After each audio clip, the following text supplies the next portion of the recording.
exercício era um exercício só, estático, né?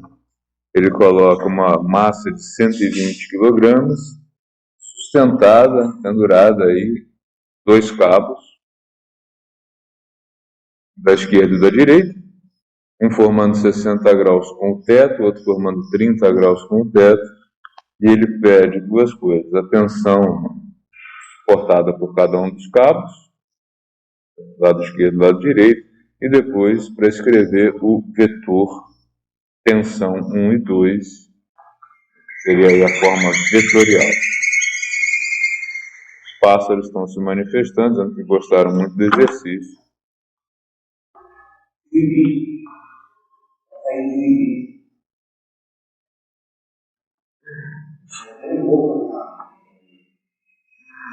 Vamos lá, então. Então aqui é um exercício só.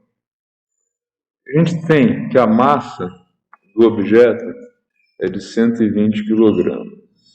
Isso significa que o peso desse objeto vai ser de 1.200 newtons, já que a gente está tratando a gravidade arredondada aí para 10 metros por segundo ao quadrado. Então, qual é a situação aqui em termos de forças? A gente tem a força-peso que vai atuar ao longo deste cabo, puxando o objeto para baixo. A gente tem um cabo que puxa o objeto para cima e para a esquerda, que eu vou chamar de tensão 1, e a gente tem um outro cabo que puxa o objeto para cima e para a direita, que eu vou chamar de T2. Se a gente traçar o eixo X, passando aqui pelo entroncamento das forças, e o eixo Y, idem, mas colocando ele alinhado com o cabo vertical, a gente tem uma economia aí de componentes, fica um pouco mais fácil fazer o cálculo. Tá? Se a gente observa que aqui nós temos duas paralelas cortadas por uma transversal, a gente vai ver que este ângulo aqui necessariamente vai ser igual a esse ângulo aqui. Né? Se a gente olha que aqui tem dois triângulos, então esse ângulo igual a esse ângulo igual a esse, 90 e 90. Do mesmo jeito aqui do outro lado, 60 graus ali, 60 graus aqui. Então o que nós temos são os vetores T1 e T2 anulando o peso. Tudo bem até aí? Então olha só. T1, componente horizontal dele, T1 cosseno θ,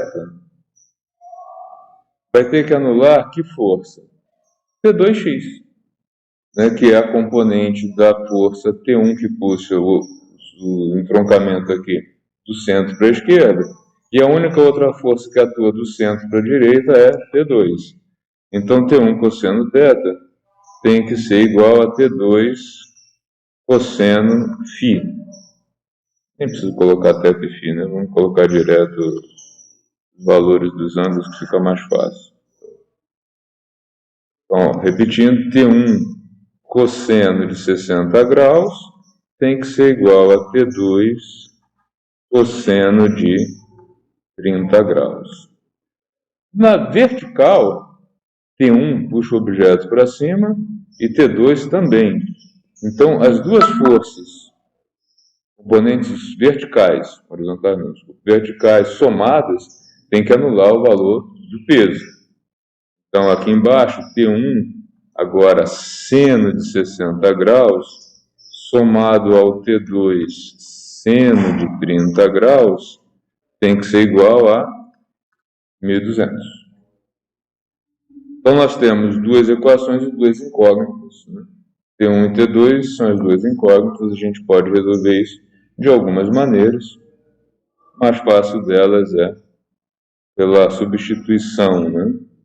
Então, quem é o T1, quem é o T2? Eu posso, da primeira equação, eu posso dizer o seguinte, olha, o T1, então, é igual ao T2 cosseno de 30 graus dividido pelo cosseno de 60 graus. vou pegar este resultado aqui e substituí-lo aonde? Onde tem T1 aqui. Tá? Seno e cosseno, a gente sabe o valor, é só uma questão de substituir. Então, onde tem T1, T2, cosseno de 30 graus, dividido pelo cosseno de 60 graus, vezes quem? Que já estava ali, o seno de 60. Mais T2, seno de 30, tudo isso igual a 1.200. Então, agora eu tenho só uma incógnita aqui. O que eu posso fazer?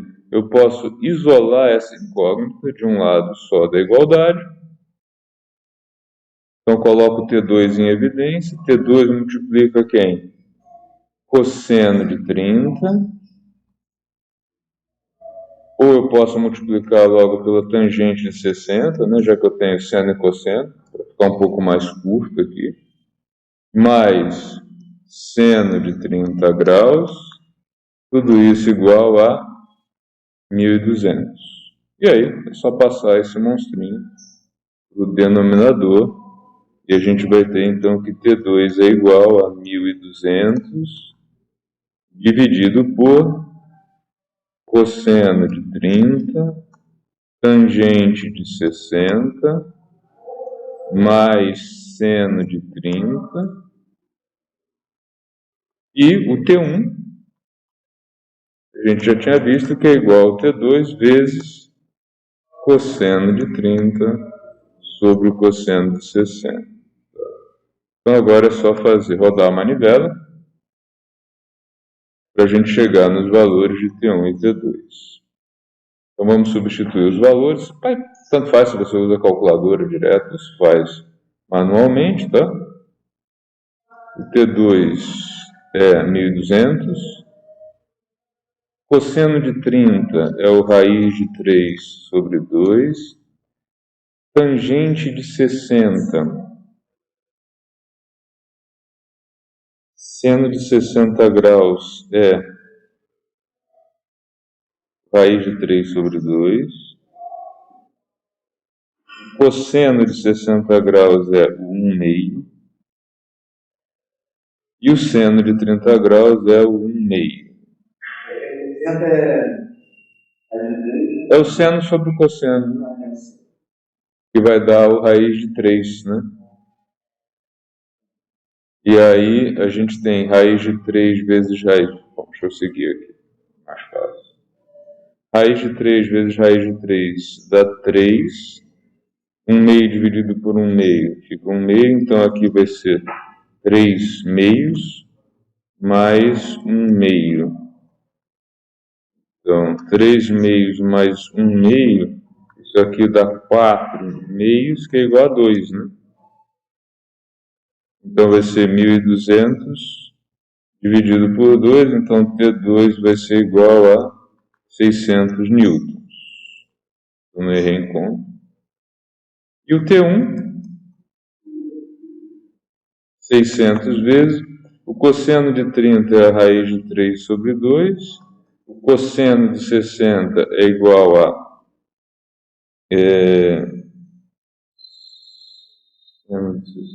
é igual a 1/2. Então a gente tem aqui 600 raiz de 3, que é aproximadamente, é só fazer o cálculo vezes 1,7.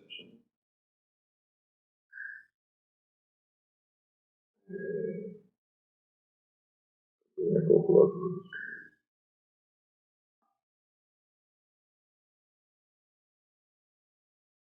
Aí, 1039,2 newtons.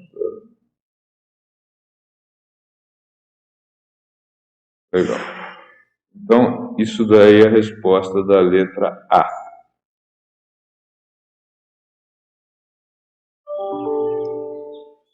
Então, T2... Meio fiador, né? Sim, os dois estão divididos em cima e embaixo.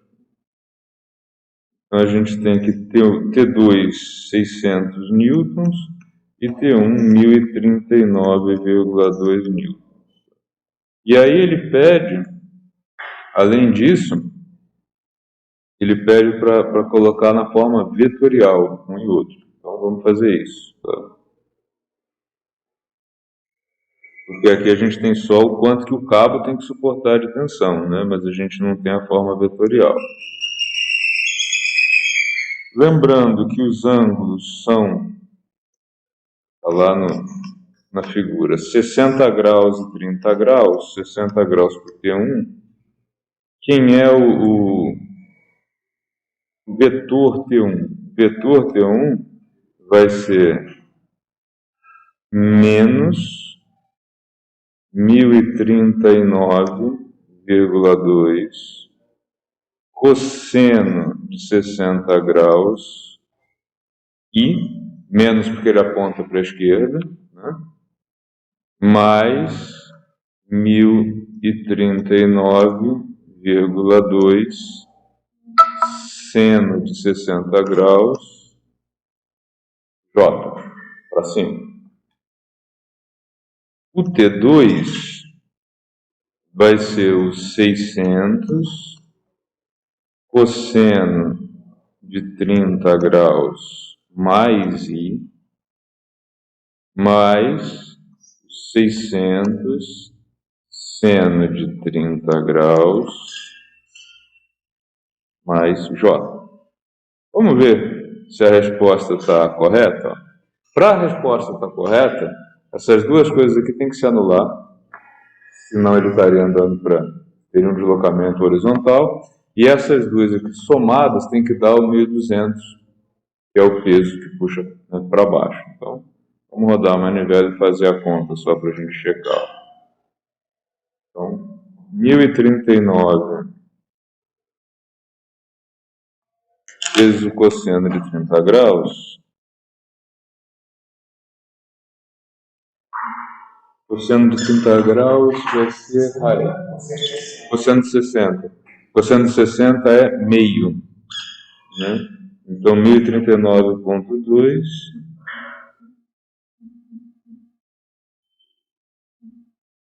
dividido por 2 dá 519,6.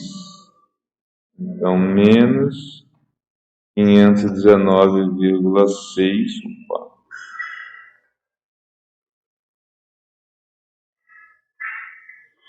E mais, aí sim, o seno de 60 graus, raiz de 3 sobre 2. 3, raiz, 2 dividido entre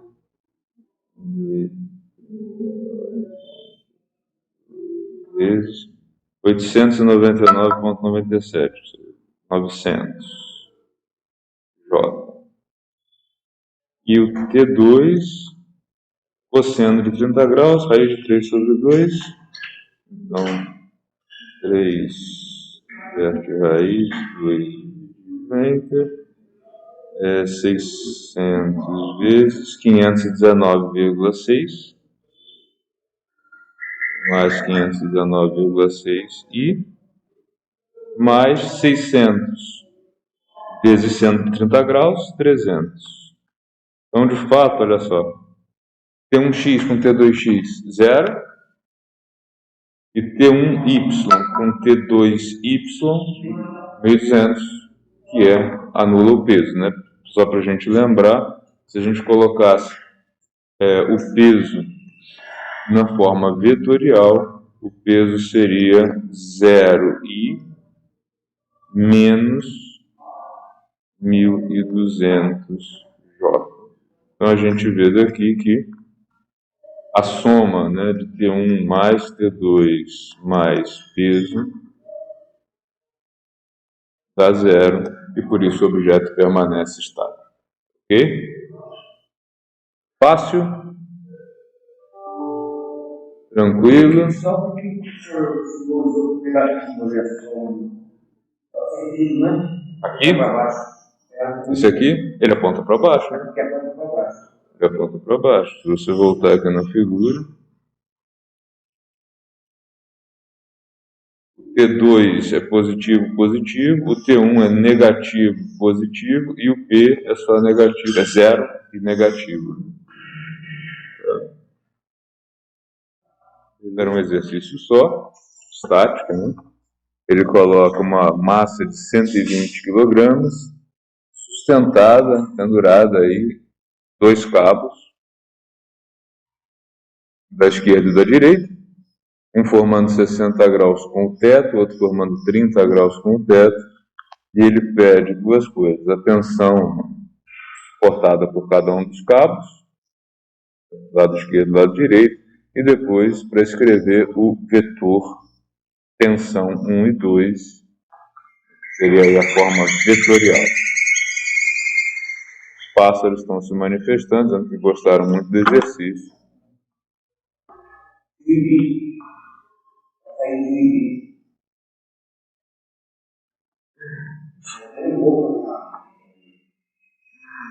Vamos lá, então. Então aqui é um exercício só.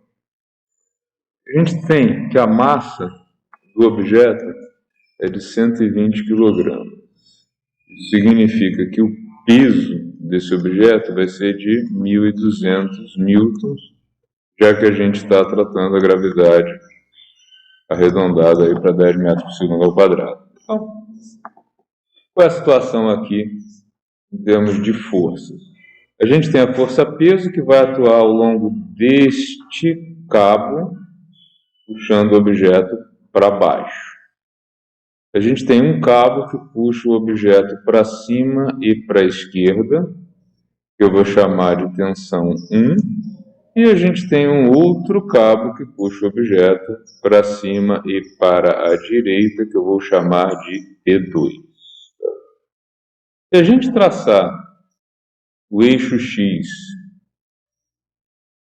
passando aqui pelo entroncamento das forças, e o eixo Y, idem, mas colocando ele alinhado com o cabo vertical, a gente tem uma economia aí de componentes, fica um pouco mais fácil fazer o cálculo. Tá?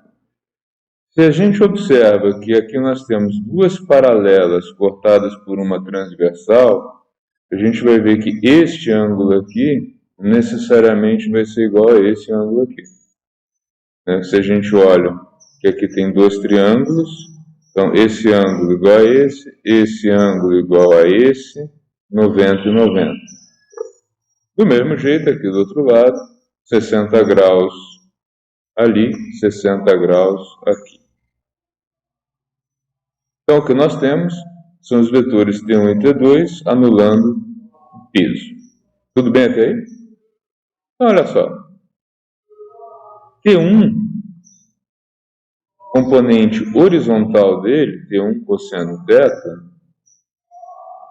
vai ter que anular que força?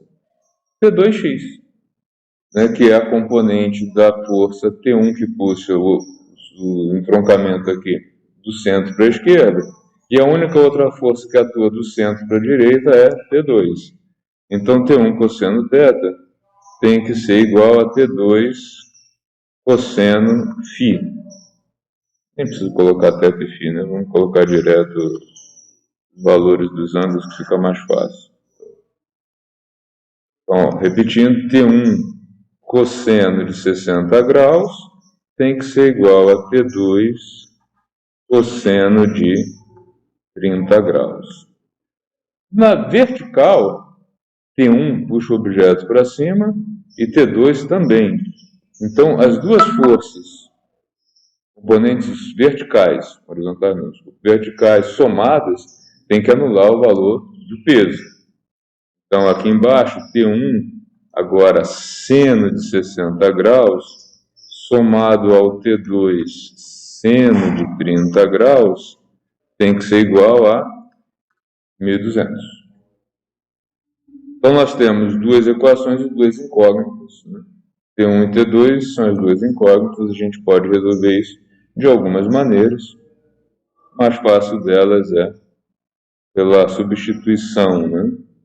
Então, quem é o T1, quem é o T2? Da primeira equação, eu posso dizer o seguinte, olha, o T1, então, é igual ao T2 cosseno de 30 graus dividido pelo cosseno de 60 graus. Vou pegar este resultado aqui e substituí-lo aonde? Onde tem T1 aqui. Tá? Seno e cosseno, a gente sabe o valor, é só uma questão de substituir. Então, onde tem T1, T2 cosseno de 30 graus dividido pelo cosseno de 60 graus, vezes quem? Que já estava ali, o seno de 60. Mais T2 seno de 30, tudo isso igual a 1.200. Então agora eu tenho só uma incógnita aqui. O que eu posso fazer? Eu posso isolar essa incógnita de um lado só da igualdade.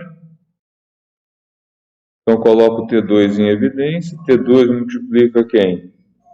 Cosseno de 30. Ou eu posso multiplicar logo pela tangente de 60, né, já que eu tenho seno e cosseno, para ficar um pouco mais curto aqui. Mais seno de 30 graus, tudo isso igual a 1.200. E aí, é só passar esse monstrinho para o denominador, e a gente vai ter então que T2 é igual a 1.200 dividido por cosseno de 30, tangente de 60, mais seno de 30, e o T1, a gente já tinha visto que é igual ao T2 vezes cosseno de 30 sobre o cosseno de 60. Então agora é só rodar a manivela para a gente chegar nos valores de T1 e T2.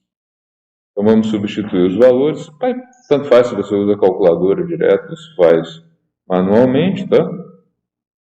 O T2 é 1.200. Cosseno de 30 é o raiz de 3 sobre 2.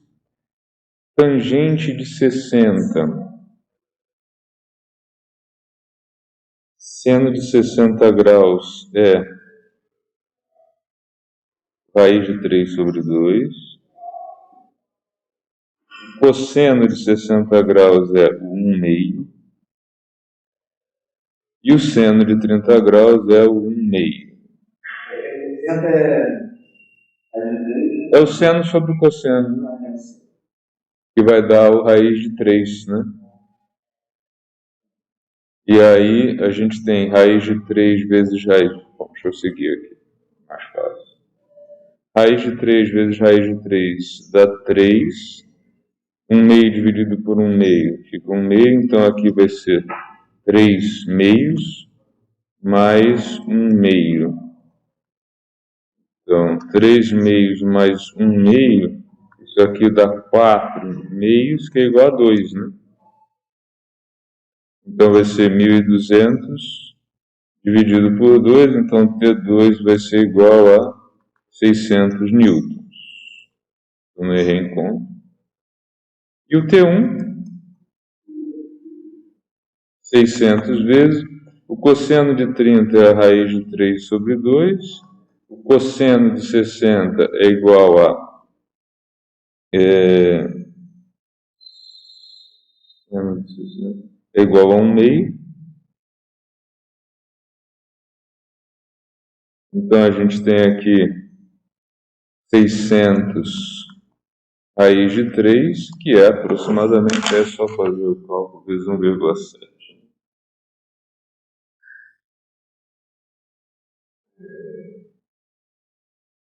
Minha calculadora.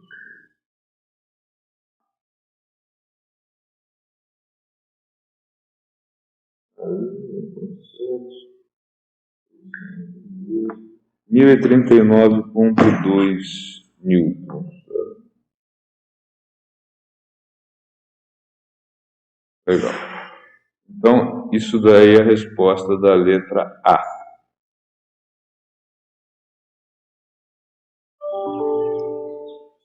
Então, T2... Meio oscilador, né?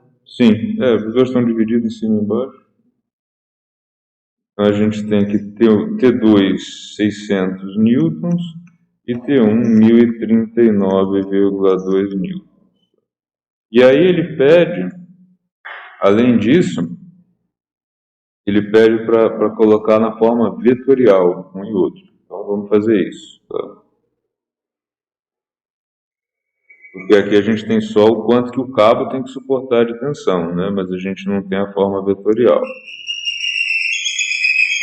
Lembrando que os ângulos são, tá lá na figura, 60 graus e 30 graus, 60 graus por T1.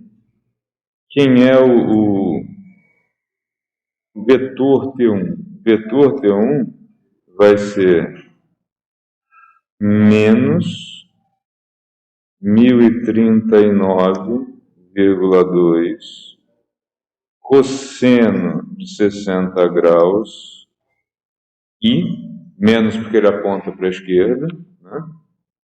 Mais 1039,2 seno de 60 graus J, para cima. O T2 vai ser o 600 cosseno de 30 graus mais I, mais 600 seno de 30 graus mais J. Vamos ver se a resposta está correta. Para a resposta estar correta, essas duas coisas aqui têm que se anular, senão ele estaria andando ter um deslocamento horizontal. E essas duas aqui somadas têm que dar o 1.200, que é o peso que puxa, né, para baixo. Então, vamos rodar a manivela e fazer a conta só para a gente checar. Então, 1039 vezes o cosseno de 30 graus. Cosseno de 30 graus vai ser cosseno de 60. Cosseno de 60 é meio, né? Então, 1039,2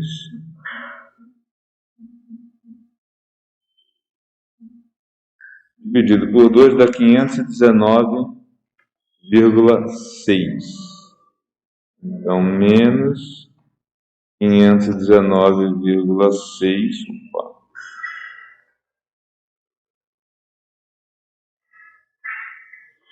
E mais, aí sim, o seno de 60 graus, raiz de 3 sobre 2. 3, raiz 2 dividido entre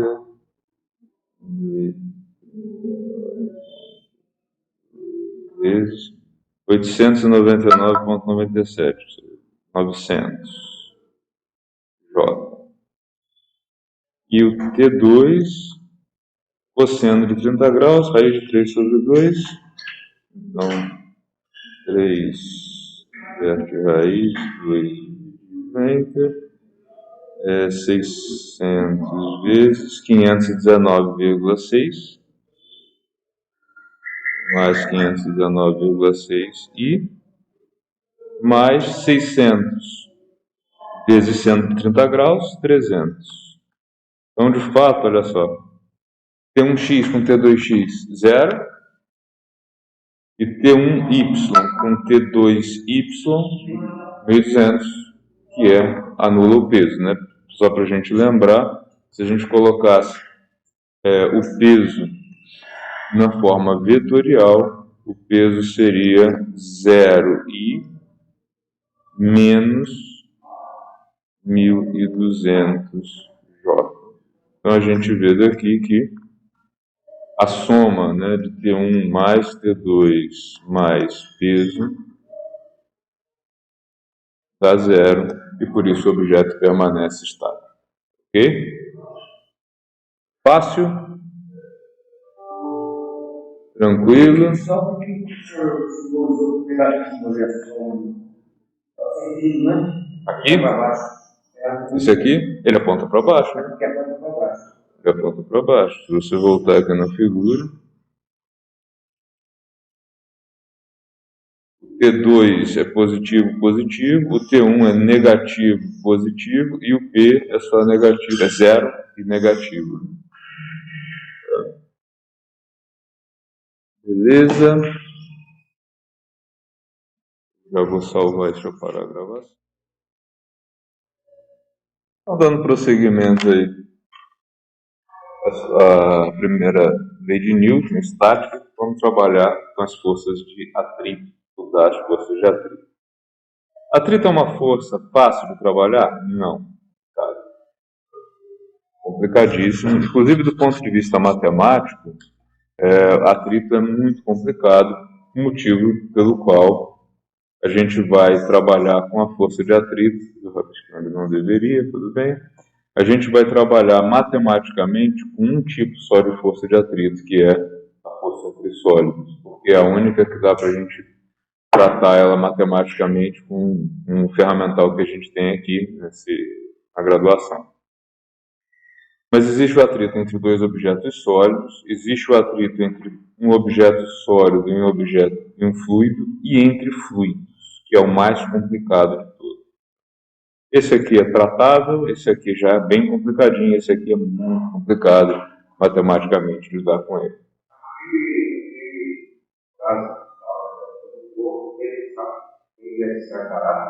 É a primeira lei de Newton. Não, todo corpo permanece parado ou em movimento retilíneo uniforme se a soma das forças que atuam sobre ele for zero. Tipo assim, o negócio é empurrar, quando ele entra em movimento fica mais fácil. Isso é uma outra coisa. O atrito estático, o coeficiente dele é sempre maior que o atrito dinâmico. Então, depois que ele entra em movimento, mas não é legal. Não, tem a ver com o fato de você estar polindo a superfície depois que entra em movimento. Atrito sólido-sólido, matematicamente é o mais fácil de tratar. Então, ok. Vai ser o único que a gente vai estudar quantitativamente, tá? E ela é diretamente proporcional não ao peso, mas à força normal. Para entender isso, inclusive, a gente vai fazer depois um experimento lá no laboratório. Tá? Sólido fluido.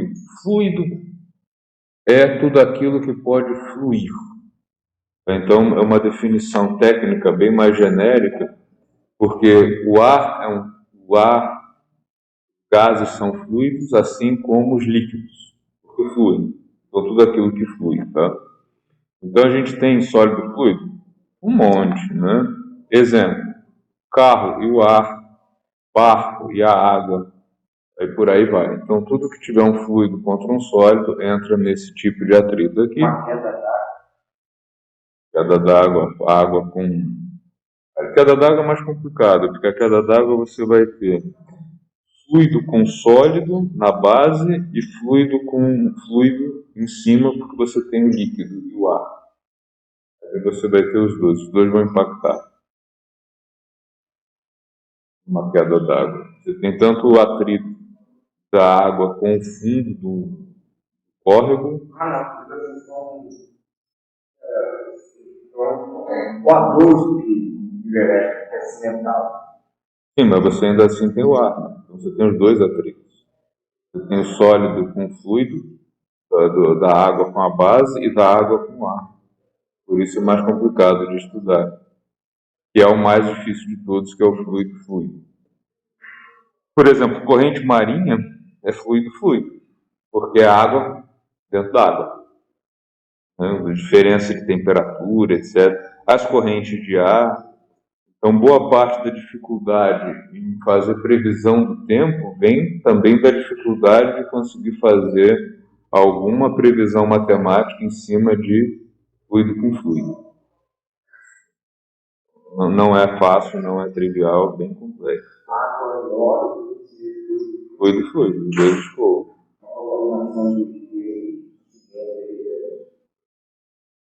O sólido fluido é estudado como? faz falta na internet melhor. Se vocês olharem os vídeos que eu tenho sobre essa parte, vocês vão ver várias figuras. O sólido fluido, ele é estudado como? Essencialmente, hoje a gente estuda sólido fluido com túnel de vento. Tá? Por quê? A grande dificuldade é identificar qual é a melhor forma de reduzir ou de aumentar o atrito. Então, como é que se faz isso? Você tem um fluido que é o vento controlado, sem vórtice. Vórtice é quando faz o redemoinho. O túnel de vento é essencialmente um grande ventilador, um conjunto de grandes ventiladores que você controla o fluido. E você coloca o objeto sólido nesse túnel e monitora o que acontece com ele, em termos de temperatura e de pressão. Tá?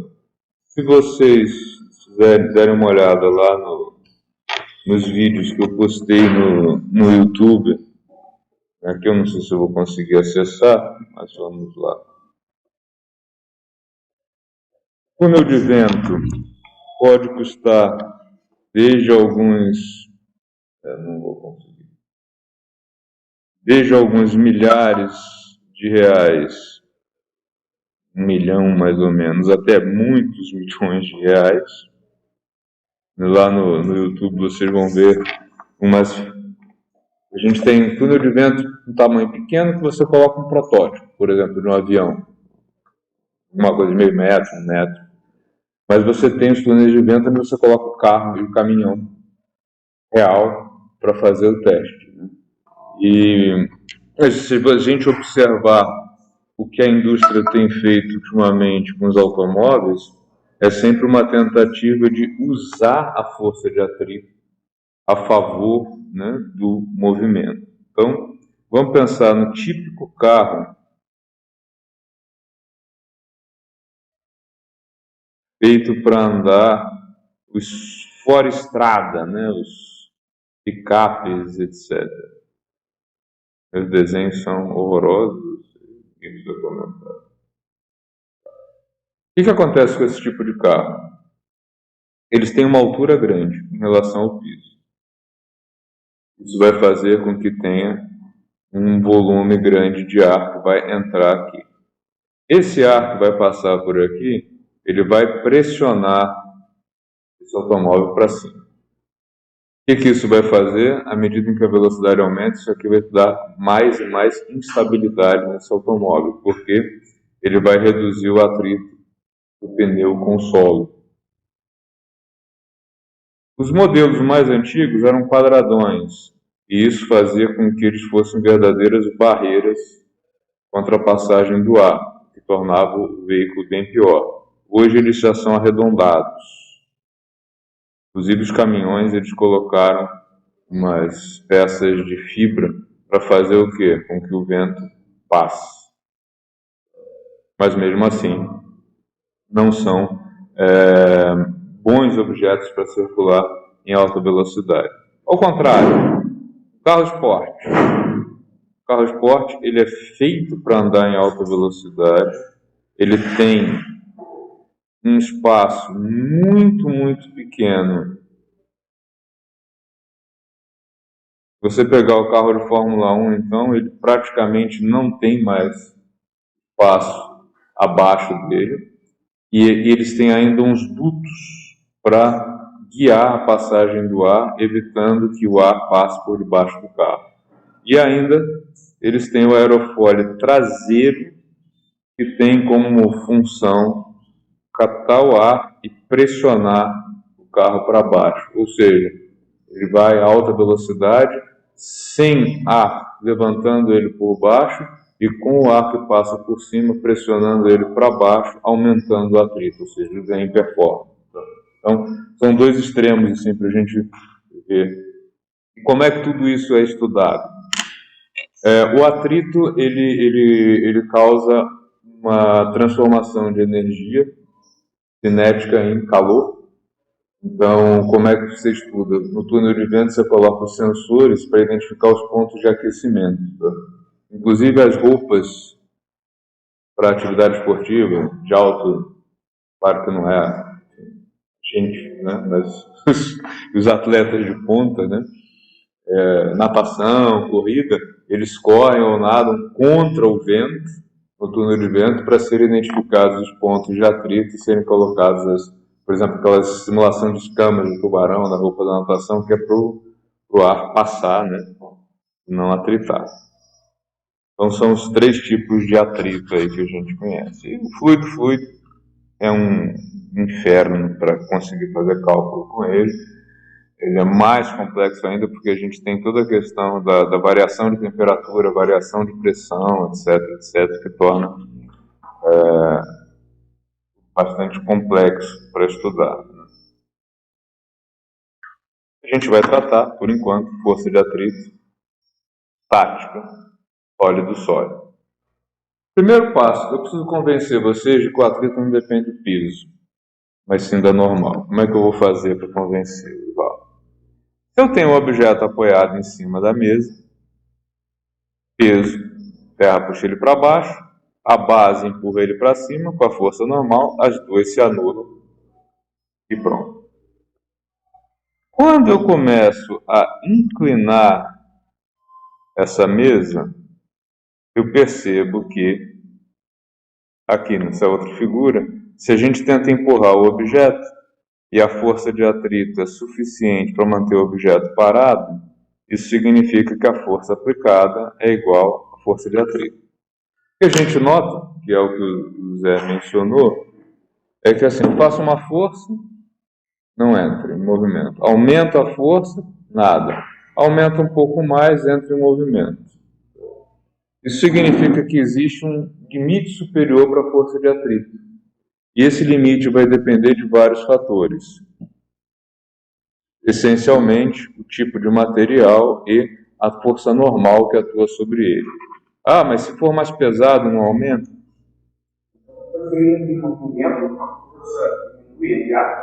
A força de atrito diminui. Não, sim. Para dar o ar, o coeficiente de atrito diminui. É porque você começa a quebrar as entranças, né? Agora, para vocês entenderem isso aqui, quando aquele livro está no laboratório, vocês vão dividir de volta para ele. O objeto está aqui em cima da mesa. Força, peso, terra ele para baixo, peso empurra ele para cima, está parado. Se eu inclinar isso aqui, o peso não muda. Eu observo o seguinte, eu vou inclinar isso aqui até um certo limite, depois ele entra em movimento. Se o peso não mudou, o que mudou? O que mudou foi a força normal. Por quê? Quando o objeto está em cima da bancada,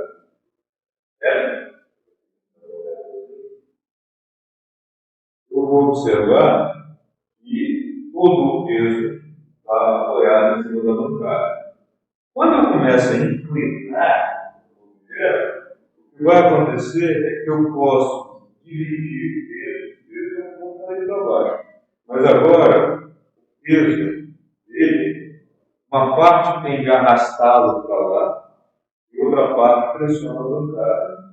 A força normal ajuda a parte do peso que pressiona a bancada. De onde vem a força que está impedindo aquele peso? Quando ele está assim, na hora da carga. Quanto mais eu inclino o objeto, menor é a pressão que vai exercer sobre a bancada e maior é a componente engarrafada.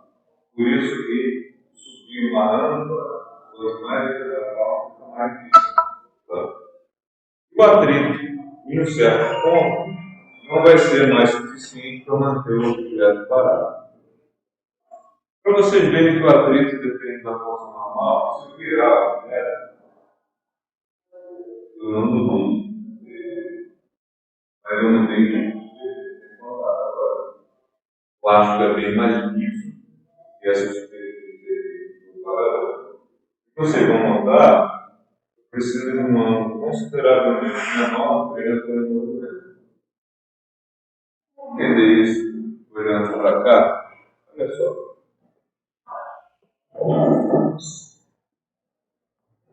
Quando a gente pensa nesse objeto apoiado numa rampa, a força-peso está aqui, puxando para baixo. Mas agora eu posso dizer que essa força-peso tem uma parte dela, uma componente que pressiona o objeto contra a rampa, e uma parte dela que arrasta a rampa abaixo. Se o objeto não se move, significa que a soma das forças é zero. Então eu tenho uma força anulando PY e tenho uma força anulando PX. Quem é quem? Quem anula o PY é a força normal. Quem anula o PX é a força de atrito. Por isso que quando eu mudei a superfície de contato, o atrito mudou. Por quê? Simples. Porque mudou a força de atrito. Tá? Então a força de atrito ela depende de dois fatores: o tipo de material e da força normal. Porque à medida que a força Px aumenta em detrimento de Py, o que acontece? Esse cara aqui diminui. A força normal vai diminuindo. E à medida que a força normal diminui, o que vai acontecer? Diminui a força de atrito também. Tá? Matematicamente, como é que a gente pode entender isso? Olha só. A gente precisa, primeira coisa, entender como é que é a divisão de Px e Py. Tá? Eu preciso mostrar para vocês que este ângulo aqui entre a força-peso e a componente vertical é igual ao ângulo entre a rampa e a base. Como é que a gente faz para entender isso? Vamos pensar aqui.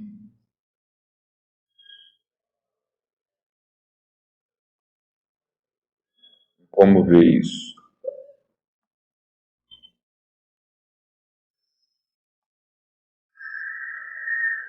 Vamos ampliar a figura. Nessa figura aqui vocês não vão enxergar isso.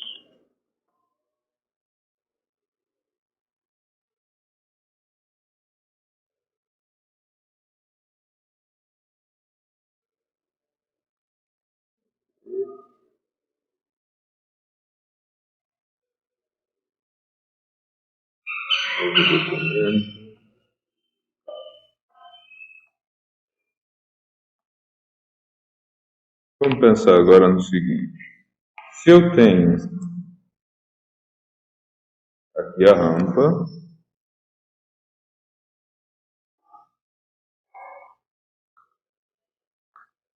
aqui a caixa apoiada, e aqui a gente tem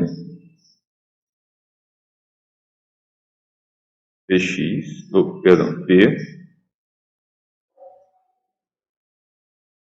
Px, né, componente horizontal, e Py. Tudo bem? Reparem que eu tenho um triângulo retângulo aqui.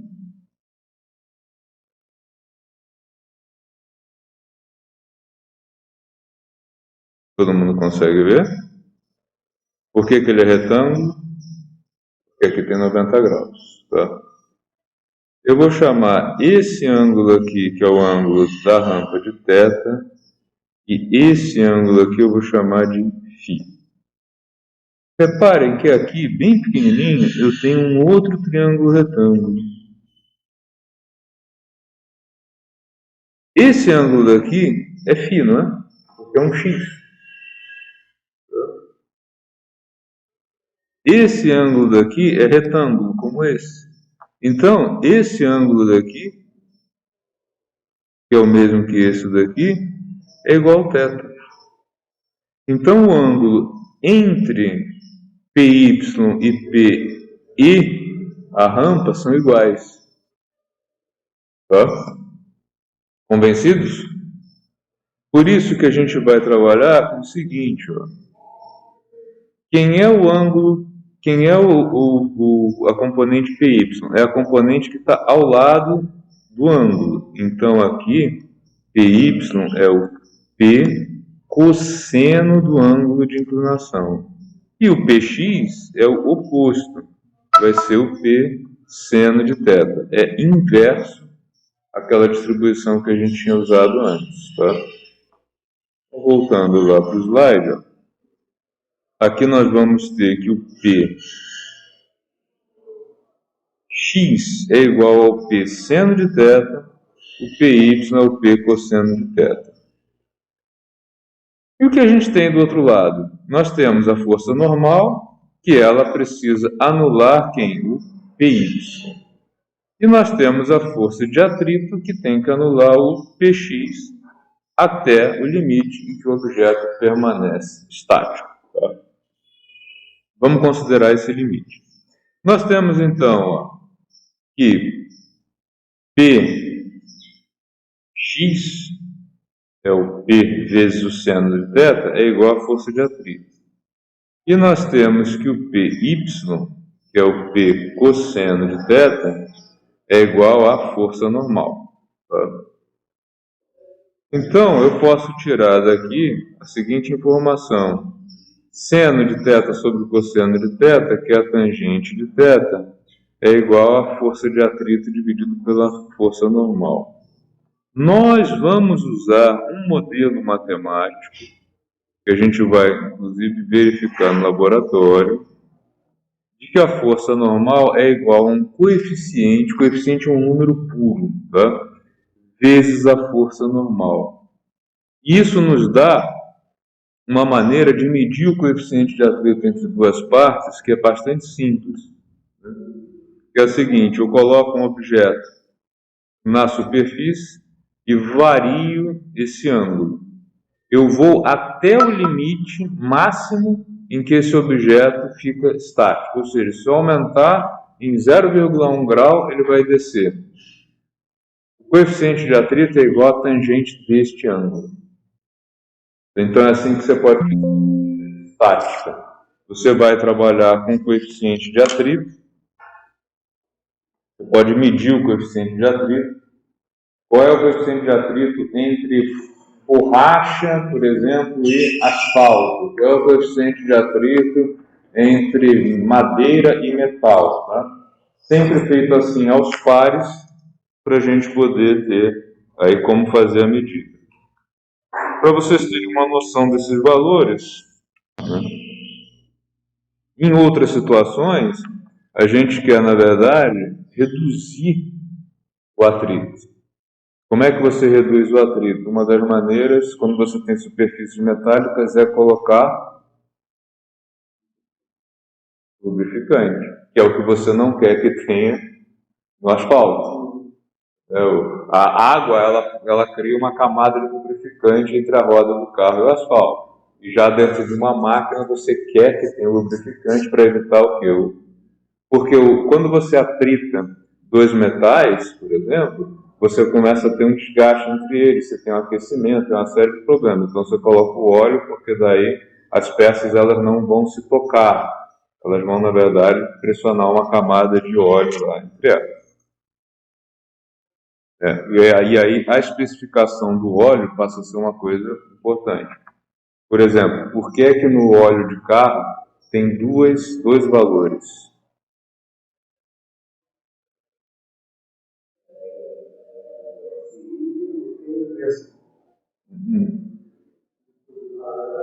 Viscosidade, mas por que tem duas? Toda especificação de óleo tem quatro. É a mínima temperatura e a máxima temperatura. É a viscosidade dele fria, a viscosidade dele quente. 10 W. Exato, porque quando está frio, ele não pode ficar lá no meio das peças, ele tem que voar e descer. E quando está quente, ele tem que conseguir circular e dar conta de reduzir o atrito entre as partes metálicas. Por isso, se você coloca um óleo com especificação errada, ou uma ou outra, né, o material vai ficar residual onde não deveria, quando desliga o motor, ou ele não vai conseguir lubrificar como deveria quando a máquina estiver funcionando.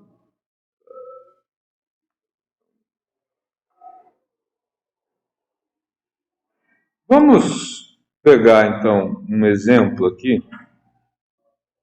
de um objeto em equilíbrio estático. Dá tempo de fazer o exemplo. Tem até 11h20, ó. Não. Estava de amanhã que até 11. Vamos fazer um exemplo então de qual seria o valor máximo.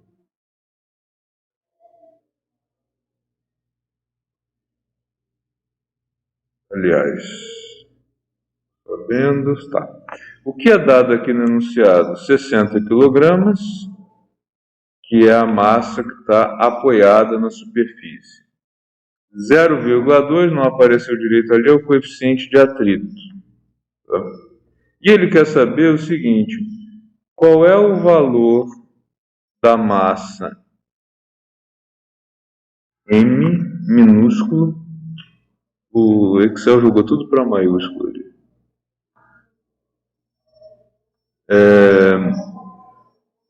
Qual é o valor da massa M para que o sistema permaneça em equilíbrio estático?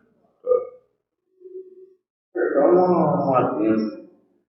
Coeficiente de atrito nunca é mais fácil descobrir ele do que descobrir o peso de uma antena. Não, você precisa dele para saber o peso. Senão você não consegue.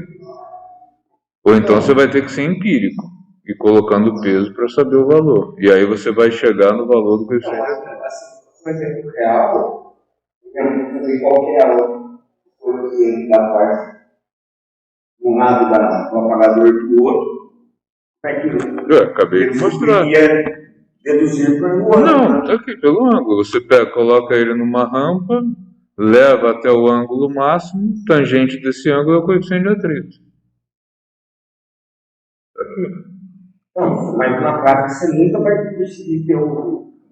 Como não? Você faz essa medida. Sim, ele dado antes, né? Sempre vai ser uma coisa para você descobrir, né? Tem algumas tabelas, dependendo dos materiais, quando você já trabalha com materiais conhecidos, mas uma maneira que você tem de fazer isso é por aqui. Você tem lá no laboratório uma rampa móvel, você então, não é que assim, os coeficientes são tabelados, né? Esse coeficiente sempre vai ficar. Não, mas você tem a tabela, né? Borracha com metal, polido, madeira, tem. Tem? Então aqui qual vai ser o grande lance? É descobrir, calcular qual o valor da massa M para que o sistema permaneça em equilíbrio estático. Bem, aqui nós vamos ver que temos essa figura aqui.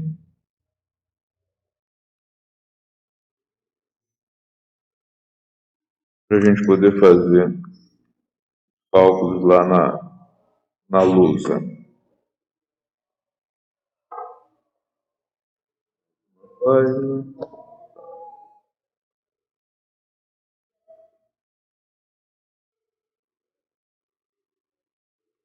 Ok. Primeira grande pergunta que eu faço a vocês é: qual é o ângulo de inclinação?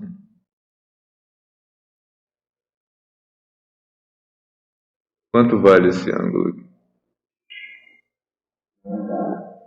Não vai dar. Exatamente. Você pode calcular. Aqui na realidade você pode calcular o seno e o cosseno e pronto. Por quê?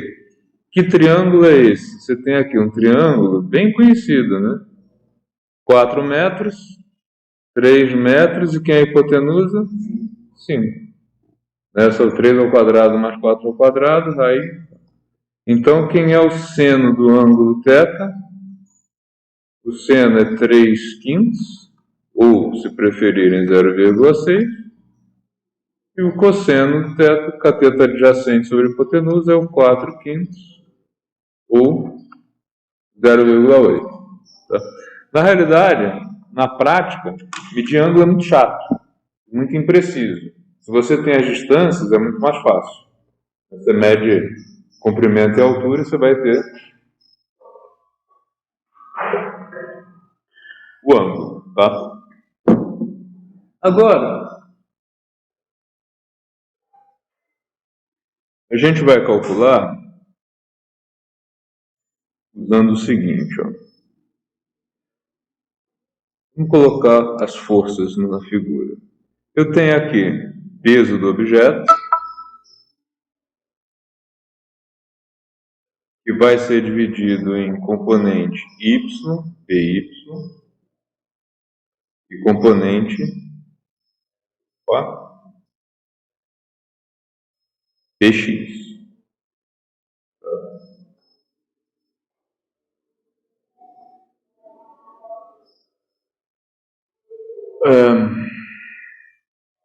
Nós vamos calcular primeiro o mínimo m. Você vai entender depois por que vou chamar de mínimo. No mínimo m, o peso está na eminência de fazer o quê? De descer. Se ele está na eminência de descer, a força de atrito aponta para onde? Ao contrário. O atrito é do contra. Se ele está na eminência de descer, o atrito aponta para cima. E tem mais aqui uma força, que é a tensão no cabo. Tudo bem até aí? Então aqui, ângulo θ. E aí, como é que fica essa distribuição de força? Quem mais está faltando? Está faltando a força normal. A força normal é a que a base exerce sobre o objeto e ela aponta para cima. Tá? Até aí, todos vivos? Então, vamos começar a fazer as contas. Olha só. Eixo X. O que a gente tem no eixo X? Tensão e força de atrito aponta para cima. E quem puxa ele para baixo? Px. Então essas forças têm que se anular. Então, olha só. Px tem que ser igual a tensão no cabo mais força de atrito. E no eixo vertical, nós temos força normal e py. As duas têm que se anular. Força normal tem que ser igual a py. Legal. E aqui, nós temos peso e quem? Tensão no cabo. A roldana ali, ela está só fazendo o papel de inverter a direção da força. Tá? Por que eu chamei de telinha? Porque ele tem a mesma intensidade de T, mas não a mesma direção e sentido, é um vetor diferente. Mas é fácil ver que esse T', ele é igual ao quê? Ao mzinho vezes a gravidade. Então vamos agora reescrever isso aqui. Quem é o Px? É a massa que está apoiada, vezes a gravidade, vezes o seno do ângulo θ. Ele tem que ser igual à tensão, que a gente já viu ali, que é massa mzinho vezes G, mais força de atrito. Força de atrito nós vimos que é coeficiente força normal. Esse é o modelo que a gente está usando. Segunda equação nos diz que força normal é igual ao peso vezes o cosseno do ângulo θ. Agora a gente olha para essa sopa de letrinhas e vamos ver o que, que a gente tem e o que, que a gente não tem. A massa é conhecida? É. Está lá no enunciado, 120 kg. Gravidade é conhecida? É. O ângulo a gente já obteve? Sim. Gravidade é conhecida. A massa que está pendurada? Não. Ela é a nossa incógnita. Coeficiente de atrito é dado. Força normal eu tenho? Tenho. Eu tenho massa, gravidade e cosseno do ângulo. Então, está resolvido o problema. A única coisa que eu não tenho é esse mzinho. Vamos substituir tudo na equação para a gente chegar no resultado? Vamos lá. M maiúsculo, M maiúsculo, 120. É 60? Desculpa. É 60. Eu que me empolguei aqui. É 60. É 60, isso. Então, ó, M maiúsculo 60, gravidade 10. Seno do ângulo, está lá, 3/5, 0,6. Tanto faz. Do outro lado, não conheço o valor de M, gravidade 10. Mais coeficiente de atrito, está lá no enunciado, 0,2. Tá? Força normal é isso aqui. Então é 60 vezes 10 vezes o cosseno do ângulo, que é o 4/5 ou 0,8. Então agora o que eu tenho a fazer? Rodar a manivela, depois isolar essa massa aqui. Tá? Fazendo a conta então, ó, aqui a gente vai ter 600, 1.800 dividido por 5. 1.800 dividido por 5 é a mesma coisa que 3.600 dividido por 10, 360. Certo?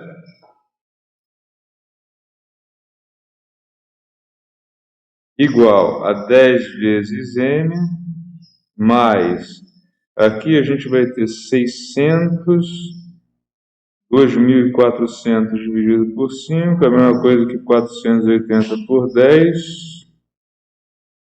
4.800 por 10, 480. 480 vezes 0,2 dá 96.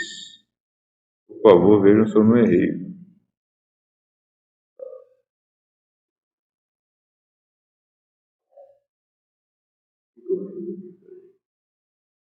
Vai dar 480. Não, 96, não 0,6. Eu, hein? Vou passar o 96 para o outro lado da igualdade. Então, 360 menos 96 igual a 10 vezes m. 360 menos 30 menos 30, 244. 244. Não. Menos 36, 264. Né? Certo? Igual a 10m, logo m vai ser igual a 26,4 kg. Esse é o valor mínimo para manter o objeto em equilíbrio. Gerar ali a conferência. Fazer também.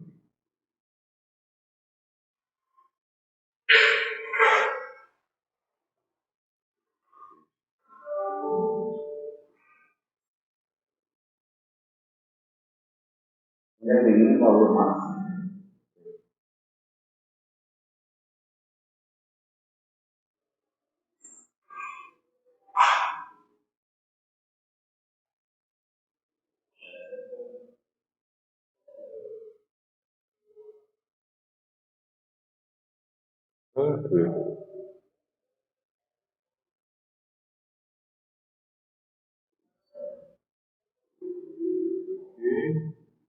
Dividir 360.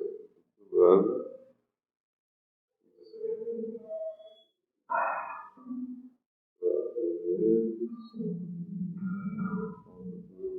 96 mais 264, tá certo. Tá. Tudo bem até aí? Tá. Qual seria? Esse é o valor mínimo. Então, se eu colocar menos que 26, isso aqui vai descer, porque px vai ficar maior que essa força aqui. Equilibrado, é isso. Mas eu tenho um valor máximo disso aqui. O que acontece? Eu posso ir subindo isso aqui, até que ele fique no limite de colocar esse objeto em movimento subindo. Se eu coloco esse objeto no limite de subir, qual vai ser? Para onde vai a força de atrito? Ela muda de lado. Então, no limite superior da massa, eu vou ter a força de atrito apontando para cá, porque ele vai estar na iminência de fazer o objeto subir. E aí, aonde vai mudar a equação? É que isso aqui vai para o outro lado. Você inverte o sentido da força de atrito. Tá? Ok? Se você aumenta a carga até o máximo, a força de atrito muda de lado. Está na iminência de subir, não na iminência de descer.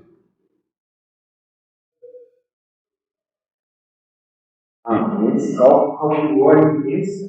Agora no máximo. O valor máximo é o valor que tende a fazer isso aqui subir. Portanto, a força de atrito oposta à direção do movimento.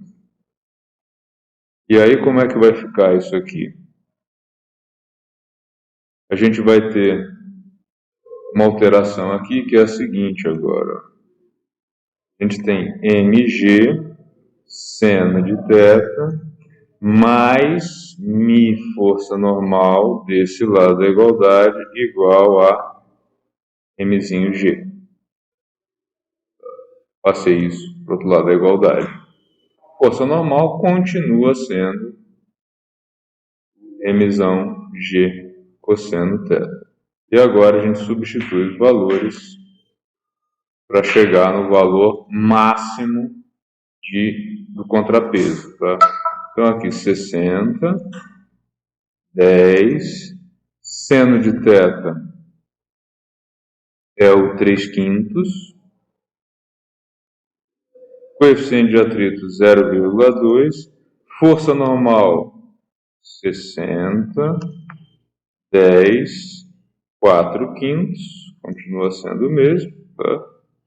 E tudo isso tem que ser igual a mzinho vezes 10. Então agora, repetindo o cálculo, isso aqui vai dar 360, isso aqui vai dar o 96, do mesmo jeito, e aqui 10 vezes m. Logo, o m vai ser igual a 360 mais 96, 456, dividido por 10, que dá 45,6 kg. Então, eu consigo manter aquela estrutura ali em equilíbrio com uma massa entre 26,4 kg e 45,6 kg. Isso quer dizer o seguinte: se eu quiser mover aquele bloco rampa acima, eu preciso ter mais que 45,6. Se eu quiser deixar o bloco descer rampa abaixo, eu preciso ter menos que 26,4 kg. Um elevador, uma média? O elevador não está em rampa, né? Linha reta. A gente vai fazer ainda o elevador. Mas aí quando estiver em movimento, que é a máxima de seguro. Ideal, uma média. Não, é massa reduzida. outra história. Então aqui a gente tem um valor mínimo e um máximo para manter o equilíbrio estático. Quando a gente quiser que ele entre em movimento, a gente vai ver que eu uso a massa para limitar a aceleração que eu quero que o objeto tenha, que é o que se faz no elevador. Se você soltar um objeto, ele cai com aceleração de 9,8 metros por segundo ao quadrado. Você quer que ele desça mais suavemente, uma aceleração menor. Então o que você faz? No passado você usava um contrapeso, hoje você usa um motor que faz o papel desse contrapeso, gerando um torque inverso. E na subida, você também dosa a aceleração do mesmo jeito, com o motor, para que você não tenha uma aceleração, uma subida muito forte, não seria desagradável. Na realidade, com o motor, a gente consegue uma coisa mais sofisticada que tornou o elevador mais agradável, né? Que é colocar em movimento e depois seguir com velocidade constante e descer com velocidade constante e depois desacelerar no final. Num elevador puramente mecânico, com pesos e contrapesos, a gente não consegue isso. Vai, bate. É isso que você fazia. Eu botava um amortecedor lá para segurar o impacto e era o que dava para fazer. Que é o que você faz em obra, né, com a roldana, subida e de descida. Só que no caso, a gente vai ver depois roldanas, você pode colocar mais ou menos roldanas para ter mais ou menos força, né, fazer. Tá? Tudo bem? Moleza? Eu deixei aqui um exercício para vocês fazerem. Aqui tem o passo a passo disso que eu fiz, está aqui nos slides também, tá? Colocando aí. Só que aqui eu fiz só, acho que eu fiz só o mínimo, não fiz o máximo, tá? Aqui está mais completo. E agora vamos lá para o exercício que o tio trouxe para vocês fazerem. Deixa eu salvar isso aqui.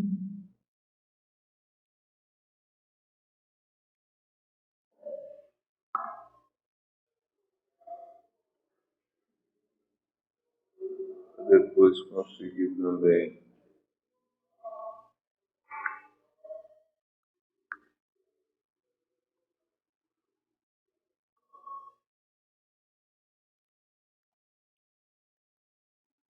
Levar lá para vocês.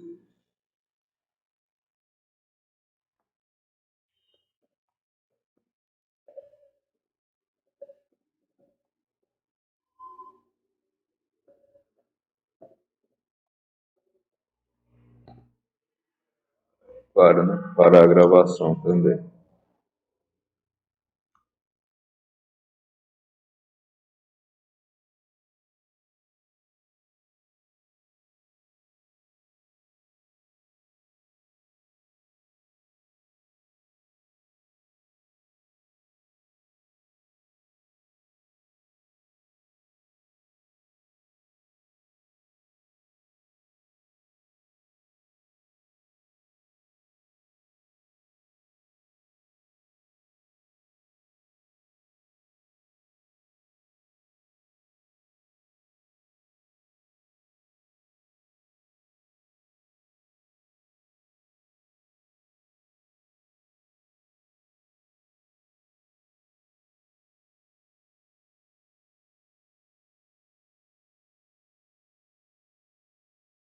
Se você gostou desse vídeo e quer se manter informado sobre inovação, empreendedorismo e também sobre física, assine o canal, deixe seu like e não esqueça de ativar o sininho.